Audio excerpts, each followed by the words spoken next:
émission préférée de ton catcheur préféré. Bienvenue au bord du ring, l'émission qui parle, qui analyse, qui rigole et qui débriefe de l'actualité du catch. Et aujourd'hui, on va se demander humblement comment sauver la WWE. Mais avant ça, n'hésitez pas à liker, à partager, à vous abonner, c'est important.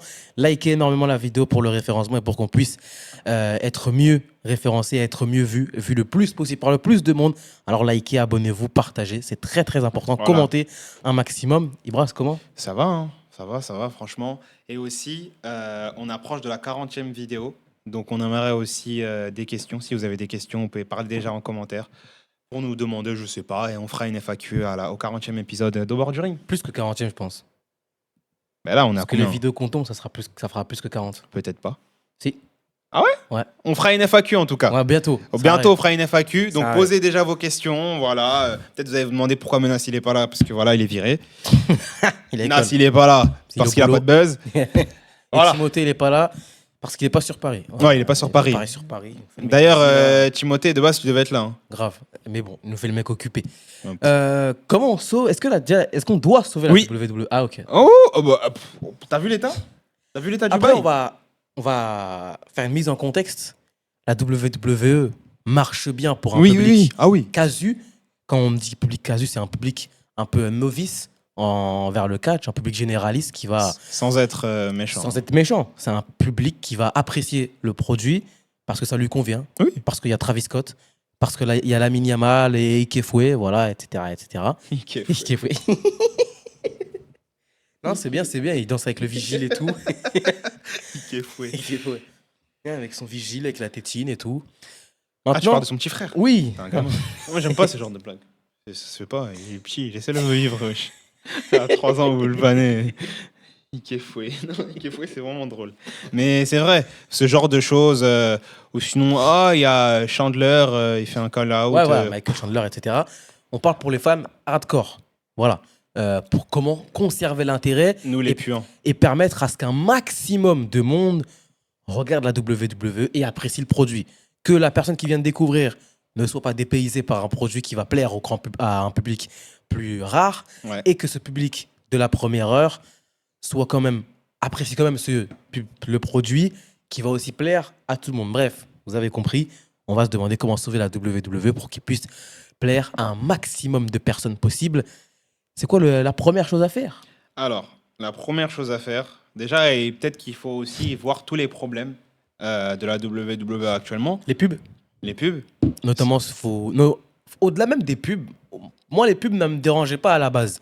Les gens qui étaient dérangés par les pubs dans le ring, moi, je trouvais que c'était un peu trop abusé parce qu'en NBA, c'est pire. Oui. Enfin, au moment où on en parle, au moment où c'était arrivé, en NBA, c'était pire. Oui. En MMA, c'est pire. Et en MMA global, pas que à l'UFC. En MMA global, hein, les gens qui quand on voit ça, tatouent j'ai la dalle. Voilà, quand le ring, l'octogone, il a un j'ai la dalle, ou quand ça met des protège-dents, j'ai la dalle, etc. Oh, c'est une dinguerie, ça. Il y a c'est au MMA au global. Dans le football, pareil, globalement. Quand on voit les paris sportifs, les paris sportifs, les chips, les boissons, c'est pareil. Maintenant, le ballon, par exemple, le ballon de football, c'est UEFA. Oui. C'est pas un ballon Coca-Cola. Oui. Alors que, notamment à Money in the Bank, on a eu une échelle, je sais plus c'était quelle marque. Je crois que c'est une marque de whisky, non ? Je sais pas c'était quelle marque. En plus, c'est du whisky. C'est pas bien, l'alcool. Enfin, ça, ils s'en foutent. Ah ouais, mais bref. Non, en tout cas, échelle sponsorisée, les habits de Jey Uso sponsorisés. Bientôt, ça sera quoi ? L'escalier. C'est vrai qu'il a un truc Slim Jim. Ouais, Slim Jim. Oh mon Dieu. Il avait un truc Slim Jim. La prochaine fois, ça sera quoi ? Il y avait des tweets sponsorisés. Même j'ai vu Naomi qui a fait un tweet sponsorisé, genre. Après, il y en a beaucoup des tweets sponsorisés. Ouais, mais c'est le sponsor, tu le sponsor. À un moment donné, c'est quoi ? Les titres, ils vont être sponsorisés ? C'est les Sneakers Championship. Les Sneakers. Quoi C'est quoi ? C'est le premier qui croit que le sneakers, c'est les champions ? C'est quoi ça ? Mais c'est quoi ? La ceinture en chocolat ? Non, c'est vrai qu'il y a beaucoup de sponsors, énormément de sponsors, aussi la WWE. Un autre problème, le temps. Ouais. Ça me rappelle un peu les critiques qu'on faisait pour la Liga. Le temps de jeu effectif. Oui. Et ben là, c'est pareil, le temps de combat effectif. Bien sûr. Il y a plus de pubs que de combats. Il y a un compte, notamment pour WrestleMania. Il y a un compte Twitter. Très bon compte. Un compte, je sais plus, ça s'appelle WWE Time, un truc comme ça. Et qui compte le temps de pub. Le Azem Mbappé score de free kick du chiffre. Voilà. qui met le temps de pub comparé au temps des matchs. Et généralement, ça fait un 60% de publicité. Pour Ou WrestleMania. un 60% de publicité, ou bien sûr d'entrée, etc. Mais le temps, en tout cas, qui est Hors du ring. du ring. Et c'est 60%. C'est énorme. C'est énorme. Beaucoup. Donc on a les publicités, Ouais. les prix. Ah, les prix. Ah, les prix genre argent. Ouais, Ah oui, c'est cher. les prix. Ah, c'est cher. Je rappelle que, par exemple, si jamais des gens veulent faire des études privées, qui peuvent coûter 6 000 euros, 7 000 sûr. euros. Bien sûr. Là, pour 7 000 euros. Tu peux citer, par exemple, les études que tu peux faire. Journalisme, ouais, 6 700 la première Voilà. année. Après, Voilà. ça va plus haut. Voilà. Mais par exemple, les 6 700 pour une première année de journalisme, vous rajoutez 300 euros et vous êtes avec t-shirt vert à Clash in Paris. Waouh. Par exemple. 7 000 euros pour les places les plus chères pour un PLE qui sera après SummerSlam sur 2 nuits. WrestleMania qui avait des prix moyens exorbitants du Et 1000 l'année euros. prochaine, ça va être pareil parce que c'est au même endroit. D'autant plus que les prix, à un moment donné, vont finir par jouer en la défaveur de la WWE, selon moi, pour la simple et bonne raison que WrestleMania 41 n'était pas sold out. Ouais. Il n'était pas sold out. Je crois que c'était Money in the Bank où, à un moment donné, lorsque la caméra faisait un plan en face, tu avais une rangée de sièges vides. Money in the Bank, les Twin Dome. Non, les Twin Dome, en fait, c'est une arène. C'est la lumière qui donne un effet comme ça, mais je crois que c'était bien rempli. Mais il n'était pas plein. Mais moi, le dernier Raw, j'ai vu qu'il n'était pas plein. Le dernier C'est Raw, pas j'ai vu plein. qu'il n'était pas plein. C'était pas plein. Et aujourd'hui, les stades, enfin les arènes ne sont pas pleines Oui. dû au prix exorbitant. Et à la qualité des shows aussi. Exactement, la qualité des shows. Autre problème, la durée des shows. Après, je pense qu'on peut reparler sur les pubs parce qu'on voit les premiers détracteurs qui peuvent dire oui, mais aux États-Unis c'est comme ça, etc. Mais sauf que à la WWE, il y a 1 an ou 2 ans en arrière, c'était Il y avait vraiment pas pas comme ça. La WWE Il y a eu était un une changement exception. brutal. La WWE était une exception. Oui. En NBA, oui, c'est vrai, en NBA, il y a énormément de pubs. Oui, il y a des pubs partout, même Ouais. pendant les matchs, ils mettent des pubs. Voilà, en NBA, il y a Ah oui. des pubs partout. La première fois que j'ai regardé de la NBA, c'était horrible. Bien Mais sûr. c'est comme ça. Ils Bien sont sûr. habitués, ils vont avec. La WWE était une exception. Oui. Même dans les PLE, à la base, il n'y avait pas de pub dans les PLE. Bien sûr. Parce que tu payes pour regarder le PLE. Ben oui. Donc, il n'y a pas de pub. Aujourd'hui, on est arrivé sur quelque chose qui a drastiquement changé Mhm. à cause d'un problème. J'avais dit la durée des shows, mais la durée des shows, on va la mettre un peu de côté. Oui. À cause d'un autre gros problème. Harry Emmanuel. TKO. Harry. TKO S'il te qui plaît. aujourd'hui, malheureusement, prend des décisions qui vont en faveur de l'argent. On fait le moins de matchs possible pour générer le plus de revenus. On fait toutes les décisions possibles et inimaginables. Il y avait une information qui avait été parue comme quoi la WWE, si elle pouvait combler un espace vide de pub, ils le feront pour renforcer pour essayer d'avoir le plus d'argent possible, tout simplement. Et puis voilà, c'est un problème. C'est un problème. La et cupidité, c'est un très gros problème. voilà, la cupidité, la volonté d'avoir de plus en plus d'argent. Et un autre problème aussi vis-à-vis de TKO, c'est la position de Triple H. Triple H n'a pas une position claire à la C'est ça. WWE. Enfin, potentiellement que oui, dans son contrat, il a une position claire de chef des opérations, mais c'est pas clair parce que sinon, The Rock ne serait pas autant mis en avant sur la route de WrestleMania pour 2 années de suite. Oui. 2 années de suite. L'année dernière, on aurait pu comprendre, Mhm. on aurait pu accepter, pas de problème. Il y avait Roman Reigns dans le main event de WrestleMania à la nuit 2. Ok, ça se comprend. Cette année, il n'y avait pas Roman Reigns à la nuit 2, il était à la nuit 1. Voilà. Donc, il y a un énorme problème dans la gouvernance, à savoir qui décide de quoi dans les moments les plus importants. Surtout que The Rock a été introduit dans la Road to WrestleMania cette année, mais pourquoi faire? Pour rien. Pourquoi faire au final? Rien. Il s'est rien passé après. C'est ça, c'est C'est rien passé. toujours rien passé, Il en a fait. fait un entretien avec Pat McAfee en disant que c'était parfait, c'était magnifique, etc. Le politicien. Donc il faut il faut que, après Harry Emmanuel, comme dans un club de foot, de toute façon vous connaissez nos allusions au foot, Harry Emmanuel a la fonction, on va dire, de propriétaire. C'est lui qui met l'argent. Et Hunter en tant que président. Ou directeur Voilà. sportif. Non, parce que directeur sportif, c'est. Parce que sinon, on part du principe que Triple H c'est le directeur sportif et Triple H et que The Rock c'est le président. Et des fois, je peux avoir des tensions entre les deux. Ouais, c'est vrai, Et ça c'est peut vrai. partir en Oui, couille. oui, oui. Donc, soit Triple H est le président et il décide de tout. Et puis voilà. Ou on va dire comme un directeur de football, où il décide de tout, ou finalement, c'est pas lui qui va décider de tout et finalement, on est dans un problème. Bien sûr. On est dans un réel problème parce que tu peux pas passer de 2022-2023 Ah ça. NXT Black and Gold à ça. Ben oui. C'est pas normal. Triple H, c'est notre meilleur ami à NXT Black and Gold. À la base. Et on voulait justement que ce Triple H-là soit au main roster parce qu'à l'époque, c'était catastrophique avec Vince McMahon. Et ce Mais, qui est arrivé pendant 2 ans, Ouais. et malheureusement, dès le rachat. Et finalement, on le voit bien, Triple H Alors peut-être que c'est possible qu'il ait un bras droit comme Vince McMahon avait avec Bruce Pritchard, ça potentiellement. Mais Triple H ne peut pas travailler lorsqu'il y a une grosse tête à côté de lui. Et on l'a vu avec Vince McMahon quand il refaisait les plans. Ouais, en 2023 avec l'Euro d'après WrestleMania. Il ne peut pas travailler lorsqu'il y a ce genre de conditions-là. Bien sûr, Et ça va toujours mal se passer. bien sûr. Peut-être que c'est son ego qui fait qu'il n'en a pas envie, mais en tout cas, ça se voit. Autre problème, la durée des shows. Il faut savoir. SmackDown va repasser à 2 heures, 3 heures. Sachez, décidez-vous. Décidez-vous là. Décidez-vous. Soit vous mettez 2 heures, soit vous mettez 3 heures. Mais choisissez des bonnes durées adéquates pour plaire à tout le monde et que chacun puisse regarder sans forcément ressentir la fatigue lorsqu'on regarde les shows. Après ça, c'est plus un aspect européen. Oui, européen. Malheureusement. Pas que.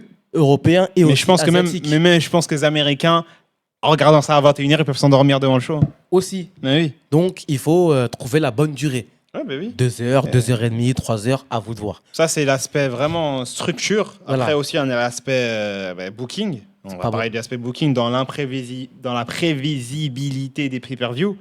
Si on sait qu'on regarde un pay-per-view de transition, en fait, malheureusement, comme on sait que justement que c'est un pay-per-view de transition, on peut ne pas le regarder, rien va changer. Skip. Comme Backlash. Ouais. Si tu ne regardes pas, qu'est-ce qui va changer? Rien ne va changer. Tu peux regarder juste, tu te mets un réveil sur SummerSlam. Sur la série, si tu zappes, parce que vas-y, Wargames, ça sert à rien. Money in the Bank, vas-y, tu peux mettre WrestleMania et Royal Rumble. Royal Rumble. Voilà. C'est les pay-per-view. Peut-être qu'il y aura des changements de cheat, peut-être qu'il y aura des choses qui vont se passer, mais maintenant, les changements de cheat, c'est dans ça, tu vois. Il y a aussi Triple H. Lâche ton téléphone. Ouais. Arrête de regarder les réseaux sociaux. C'est ça. Parce que ça se voit. Ouais. Ça se voit. Ça se voit. Qui réagit des fois à chaud en fonction de ce qu'il voit sur les réseaux sociaux. Franchement, t'as pas dit non plus d'être un Vince McMahon qui ne regarde plus, et qui n'a jamais regardé les réseaux sociaux et qui s'en fout complètement, à part peut-être Coffee Mania et Yes Movement. Mais voilà, détends-toi. Des fois, tu as des idées, t'inquiète, va au bout de tes idées. Des fois, même si tu penses que le public dit que c'est nul, etc. Tu t'en fous, tu continues. T'inquiète, sois pas susceptible. Et ça se voit dans les conférences de presse où il réagit par rapport à ce qu'il dit sur les réseaux sociaux. C'est ça. Lâche le téléphone. C'est ça. De temps en temps, pas tout le temps. De temps en temps, lâche le téléphone. Les rivalités, les règnes, il faut choisir. De très longs règnes ou de mini-règnes. Il y a des règnes qui sont beaucoup trop longs. Des règnes qui durent beaucoup trop longtemps. Des rivalités aussi qui durent beaucoup trop longtemps. Des teasings qui durent beaucoup trop longtemps. Des changements. Regarde là, il y a Austin Theory et l'autre, là, ils devaient pas se séparer là, il y a 6 ans. Ça fait 5 ans ils devaient se séparer. Donc voilà, il faut qu'il y ait une homogénéité de certaines choses. Les rivalités, soit on fait des rivalités longues, soit on essaie de faire des rivalités courtes. Ce qui se passe derrière, mais avec John Cena. Mais pour moi, John Cena, ça compte pas forcément parce que c'est sa dernière année. Donc logique faut virer John Cena. C'est logique qu'il ait des rivalités courtes pour John Cena vu que c'est sa dernière année. Donc pour moi, ça compte pas. Mais il faut un entre-deux. Par exemple, Rhea Ripley, Liv Morgan, c'était beaucoup trop long. Il faut par moment bien définir le cadre et la longueur des rivalités qui vont être construites. Il faut changer aussi la structure du main event parce que depuis 2-3 ans, depuis que Triple H est au pouvoir, c'est les mêmes. C'est les mêmes. Cody Rhodes, Roman Reigns, Jey Uso, Seth Rollins, Drew McIntyre, Sami Zayn, CM Punk, Kevin Owens, Randy Orton. Voilà. Point. C'est les mêmes depuis 2-3 ans. La Super League. Ouais, c'est les mêmes depuis 2-3 ans malheureusement. Et si vous voulez créer des stars, c'est maintenant ou jamais, les gars. Parce que quand ces personnes vont partir, ça va faire comme l'effet 2011. Braun Breaker n'est pas tout le. Braun Breaker n'est pas. Il n'y a pas que Braun Breaker. Oui. Il ne faut pas tout compter et tout miser sur Braun Breaker. Et encore.